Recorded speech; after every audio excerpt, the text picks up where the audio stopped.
Hello, my name is Adrian Gilbert, and today I'm joined by a most remarkable man, Dr. James Hurtak, one of the most influential thinkers of our time, whose most famous book, The Keys of Enoch, has been a great source of inspiration to myself and many other people of our generation.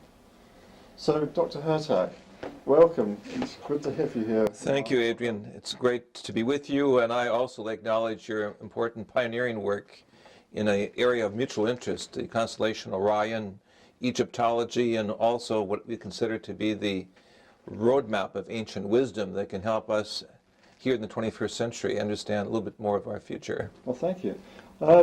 Can I just first, before we go into the actual Keys of Enoch itself, ask you how it is you came to be involved in this work? What brought you to the point where you were involved writing these kind of books? Well, I was trained both in social science as well as in Oriental studies, and as I began to teach as a young professor in California back in the early 70s, I had the opportunity to teach in comparative literature that dealt with such things as Eastern philosophy, Judeo-Christian mysticism, all of which revolved around what some would call the light experience. Not having the light experience, I felt somewhat reluctant to teach my students that there was this higher consciousness reality, and so I decided to seek out methods through which I may experience a type of inner light or confirmation of that type of reality. And after many intensive years of meditation, both Eastern and Western techniques of devotion using divine language, music, and other methods of induction, there was a point at which I reached where suddenly, after a series of prayers and sacred melodies, a light manifested before. So some of my students who were very hip with cameras were able to take pictures, and so I've got actual photographs where this light was seen around my body. Good Lord. Needless to say, this changed my reality, and the higher consciousness experience, as I think of it,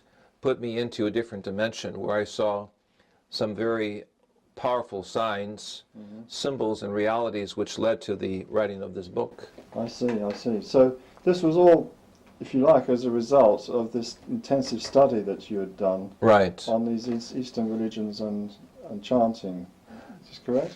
That's true, with the amplification of the study that came as a result of the lights that put all of these symbols into a slightly different arrangement, into a how should I say, map of scenario abstracts, pictures that began to come alive, to take on meaning. Father? Now some of us, when you mentioned the Keys of Enoch, I mean, all I know about Enoch is was he Noah's grandfather, was he, or father? He was considered to be the great-great-grandfather way back, the seventh from Adam, or Adam, the first man. His name is known in all of the mystical traditions. He is known as Idris in the Arabic literature, Enoch in the Hebraic literature, and Enoch in the Greek Christian New Testament. So all of this Enochian influence of an ancient saint, sage, or patriarchal figure suddenly takes on another dimension with the entity that spoke to me, saying that he was Enoch. So an entity actually spoke to you. That's right. And showed you these keys. Showed me a scroll that was of ancient symbols that was turning, and as the scroll began to revolve, scenario abstracts or mental pictures came off the scroll, and I had the opportunity to make notation of this as a result of the experience. Was this a kind of meditation that you were in, or did this being appear to you as you appear to me now, as a sort of someone you could see, or how was it? It was an overwhelming experience. In essence, this dimension opened up, a morphogenic door was open, and a being of light appeared, just as I'm seeing you appeared to me. And out of this, this was in an energized form, not simply an apparition, but an energized form, paraphysically, we would say it was a being from a different dimension Right. that showed his face, his glory, and as a result of the energy sweep that was placed around my body, I was able to be taken into a higher dimension. In other words, I was physically, momentarily biolocated into another dimension. And in this other dimension, I saw the overwhelming experience of details of how our planet was connected with a much earlier cycle of programming, of information content that would now be found, reassembled, and somehow preparing the human race for its next quantum level. Now, I've read the Keys of Enoch, or quite a large part of it, and I know that the teachings in it are detailed, they're very intense, very precise. So I'm quite willing to believe you that this was given to you as a teaching by this higher being in some transmitted way. It seems to me that that is how it could only have been, because it reads to me like reading the book of Revelation, a very intense book with certain prophecy and knowledge. But what do you think? How do you read the book of Enoch? Well, how do you see it? First of all, if I was to sell a popular story, a narrative, I wouldn't write in this particular language. No. The content of which, as you know, has higher metaphors. It's a Kabbalistic or mystical text that is seated or written on many levels, from the biological and the physiological to the astronomical and cosmological. So you have several key sections that seem to suggest an information source far beyond what someone would acquire out of the Encyclopedia Britannica. Now, when I read the keys, I noticed that first of all there is the key itself, if you like, and then there's a long commentary that goes with it that explains it. Would these students of music be chanting the words of the first part, the actual key itself? Would that be put to music? Absolutely, yes. In the deeper sense, each key has certain sacred expressions or mantrams. It's not necessary that these mantrams be chanted or spoken or even musically in tone, but it would help for those who have a tradition of simply book learning to realize that this is more of a vibratory language that's being awakened, connecting both the left and the right hemispheres of the brain. The left being the scientific, the traditional male-orientated part of the brain, the right being the female or the multidimensional side. When both sides are put together, the scientific and spiritual converge. Right. We've had musicians like Carlos Santana, famous contemporary composer, work with some aspects of the sacred names of this book, which he put into his album Supernatural, in which he won many awards. We've had many outstanding composers, both German, Russian, American, who have worked with some aspects of language, including Alice Coltrane, famous composer, who has now taken this work and has put it into a musical dimension where young people are being attracted to some of the more profound teachings simply through the vehicle of music. So everyone can find something in the Book of Knowledge on his or her level of music appreciation. So if I could just recap, you were working with chanting and with meditation and over a period of time, and then a portal opened and the being of light appeared and showed you a scroll, and you copied down what was written on the scroll. To the best of my knowledge. To the best of your knowledge, obviously. And then you later worked on the commentaries to do with that. Was that through later meditations? Or? Well, it came pretty much on a simultaneous level where I was able to write down the material as I saw it in the actual script, which is at the very beginning of each chapter. And then the commentary came as I spoke of the nature of the key itself, of the meaning of the key itself. Right. For example, the key known as key 215 speaks of the order of Melchizedek, an ancient order of teachers who were once upon the planet, who seeded information with ancient society. And this map, which is divided into 12 different sectors, shows areas of the world whereby ancient cities, temples, structures of knowledge would be found, helping us, as it were, find out the existence of a previous cycle of humanity that was in touch with cosmic intelligence. One of these 12 areas happens to run through the Pacific area of Yonaguni and Taiwan, Japan, whereby recent investigators and underwater divers have found these remarkable temples and pyramids, specifically along that particular meridian in the map. Mm-hmm. Another series of mappings has taken place in East Africa, south of Egypt, where the Great Pyramid, which you have looked at, yeah, and I've looked at over the years, suggests an earlier cycle of humanity. As a matter of fact, in this one particular meridian, we found gigantic human footprints over a meter in length. Good Lord. And these have been involved in several international exhibitions giants. Regarding... There must have been giants. Right, giants, before some type of cataclysmic change took place. So if we look at the alignment in the map of Key 215, it goes to what is called the island of Flores in the Indonesia area of the South Pacific. We see exactly the area where the midgets were found recently, right, yeah, called the hobbits by popular scientists. Yeah. And if we look on that same map over on the African side, we see the alignment with the giant footprints. And so in one map, we have both, as it were, the full cycle of the beginning and the end of a previous cycle of the giants and the midgets going back 18,000 to 1 million years ago. I'd like you to give us a little bit of an overview of the kind of cosmology of the Keys of Enoch.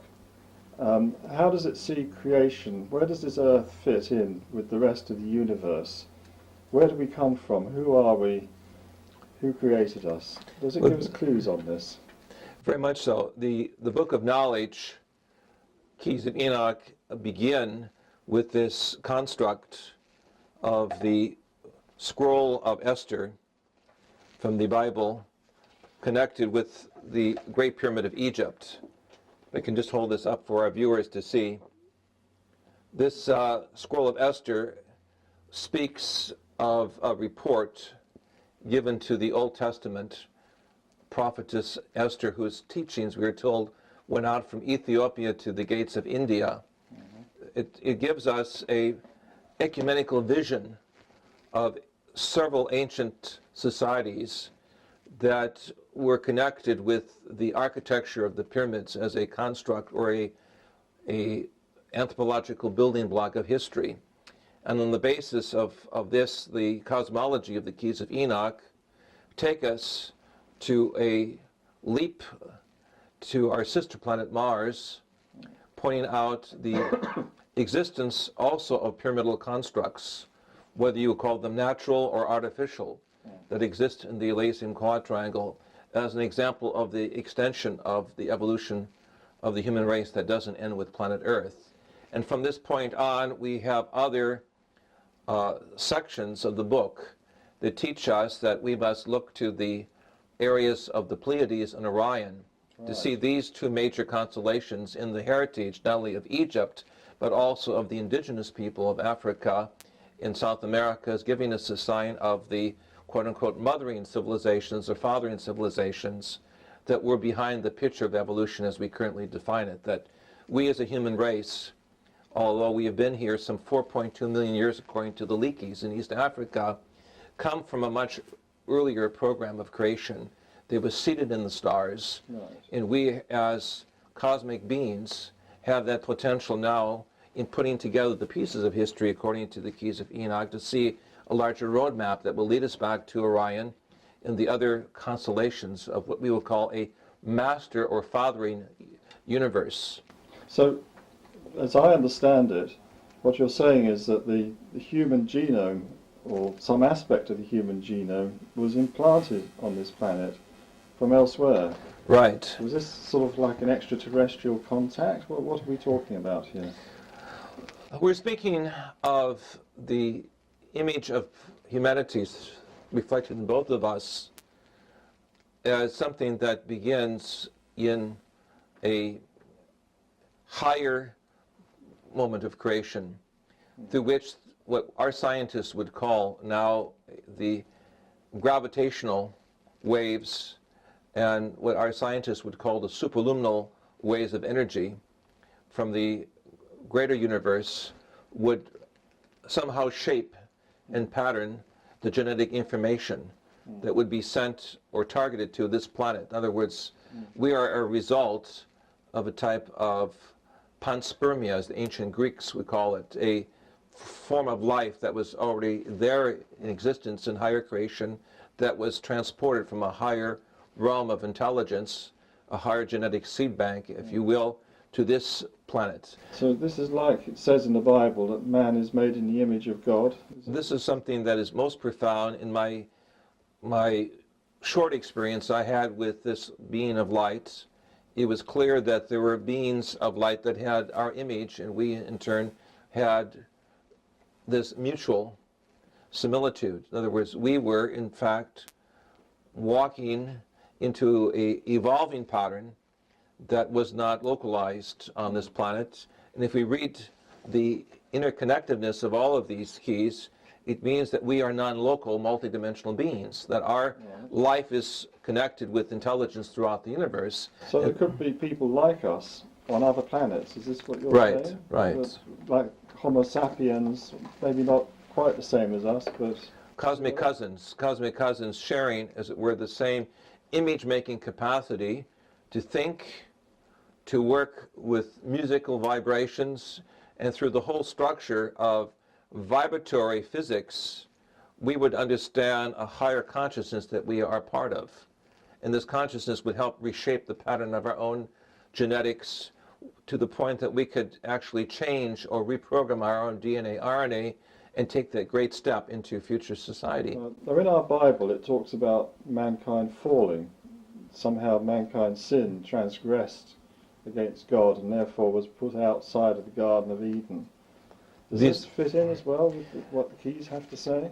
These are very strong metaphors for what Enoch explained to me in this short dialogue as being the separation of this planetary society from the parent planetary society. In other words, to use semi-technical language, we are all connected unconsciously and superconsciously with discrete energy levels, and that connection of the energy field that surrounds our nature was cut off, so that in essence we've gone to sleep using only a small part of our brain, our musical and spiritual talent, and we've separated the scientific part of our life from the spiritual.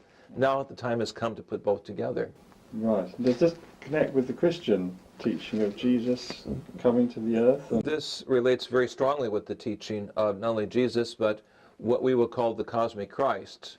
Certain theologians would think now of Jesus as coming from a higher plane of existence, and that in the deeper sense of the Pauline epistles of the New Testament, one could argue that the pre-existent Christ is in essence this cosmic Christ, seen in part in the ancient documents or the historic books of Enoch that speak of the Son of Man in the heavens, and that in essence Jesus the Christ, along with Enoch, shows us this pre-existent level of creation that is behind the happenings, the experiments in the realities of our world, which is one of literally myriad worlds that exist within this larger Garden of Eden, or this zone of biological experience. So one of the things that I've found in my work is constantly keeps bringing me back to Orion, right? The ancient Egyptians believed that after death, if the pharaoh had been a good pharaoh, and he'd fulfilled his task, he would go back to Orion. And this seems to have been something that was also believed in Mexico, that they believed that that's where first father, the corn god, had gone to after he was resurrected.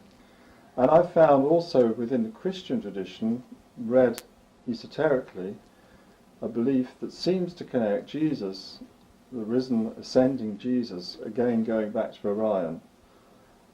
Is this to be our destiny? Is this where we are going to go after this world?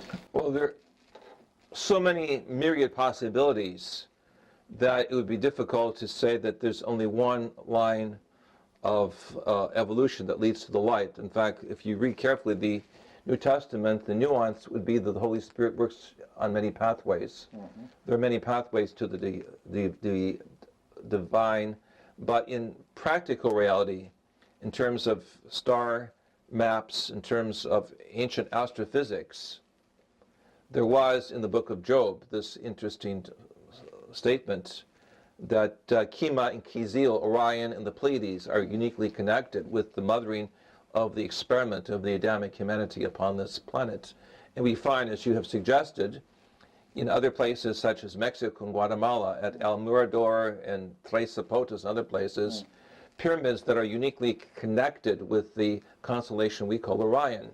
As a matter of fact, we had the opportunity many years ago, with permission of the Chinese Academy of Science, to do work in Central Asia, in the Taklamakan Basin, where ancient city structures are also aligned with the constellation Orion. So whether we work with the Aboriginal peoples of North America, the Hopi, the Navajo, the Cherokee that speak of Orion, whether we work with the Indian populations of Central America, as you, the Mayans, the Nahuas, the pre-Mayan people speak of Orion, there's a worldwide mapping that suggests in recent history, culture history, great civilizations and societies on our planet were key in their astrophysical science, that they all pointed in the general direction of the Pleiades and Orion as being doorways through which superluminal or supernatural experiences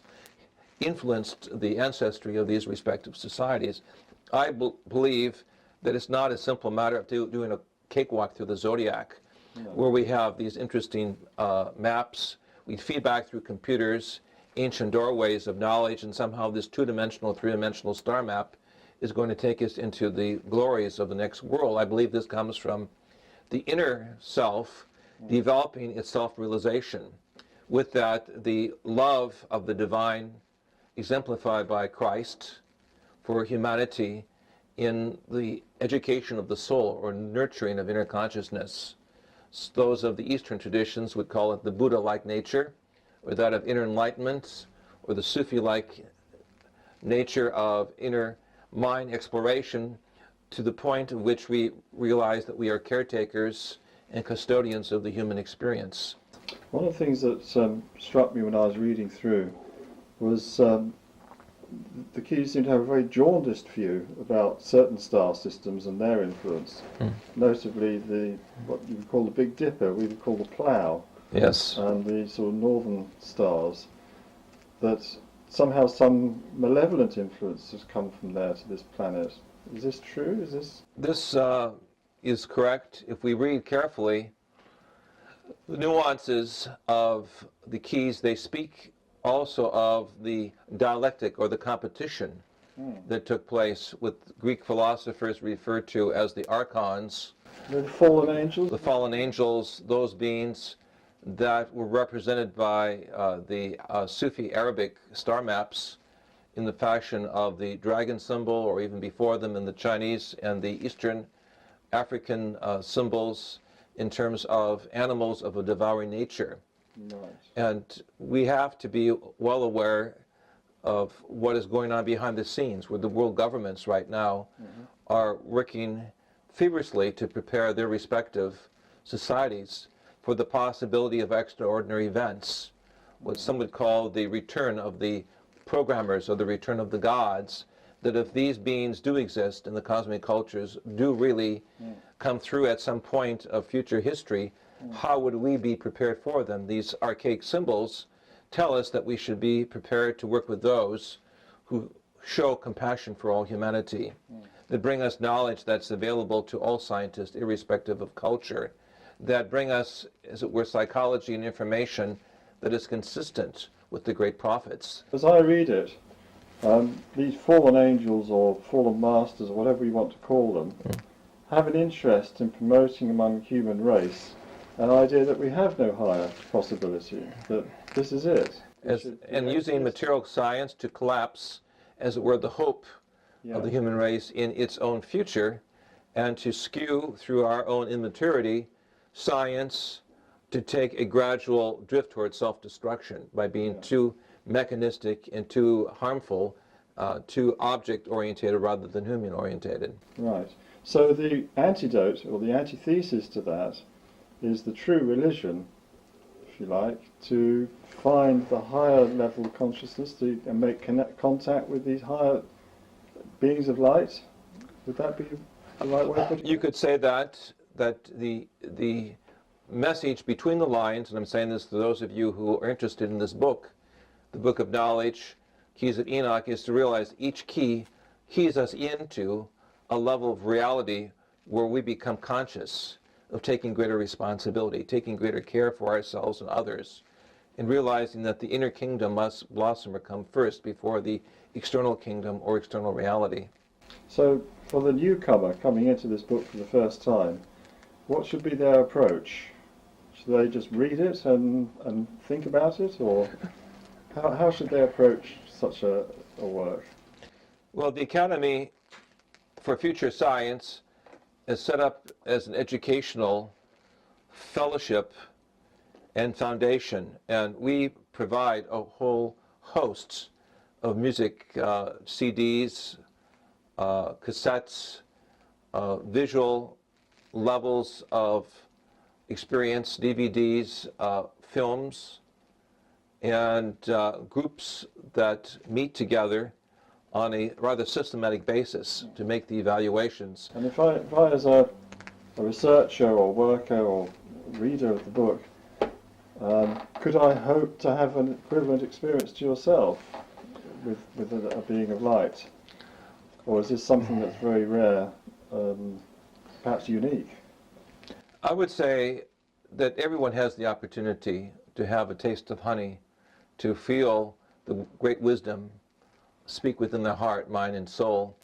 The Keys of Enoch do not promise anything. It simply states that the human soul is doomed to perfection, and that if we work diligently with deep reflection and deep love, utilizing also what I call the use of divine names, of names of God, the 72 which are in the Old Testament, with the names of the Holy Spirit in the New Testament, out of this will come the nurturing or the incubation of the soul to reach a level of resonance whereby it can experience the light in some context of putting on this great transformation. If I can just show the audience again one of the plates of the divine family, we see here at the top the Christ figure surrounded by great prophets and thinkers, and at the bottom we see the chalice of light. At the top we see the symbol of the dove or the Holy Spirit with the scroll. This represents the ongoing nature of creation. It's saying God didn't write one book and go out of business. No. He is still providing us with a revelatory report that is consistent with John the Divine, consistent with Isaiah the prophet, consistent with the Old Testament record of the great treasure that is there in the desert, which I believe to be the mystery of the Great Pyramid, which is the Bible in stone. So if you had one sentence or one words of wisdom that you wanted to pass on now to our audience, what might that be? It would be examine the divine name. The divine name, the 4 letters, the tetragrammaton, Yod He Vod He, has a special resonance. And if you begin to use this in private meditation, along with music that you can acquire from the great composers working with the Academy, I believe you will have an uplifting experience, an experience not only of the inner light, but also of the superluminal light, the paraphysical lights.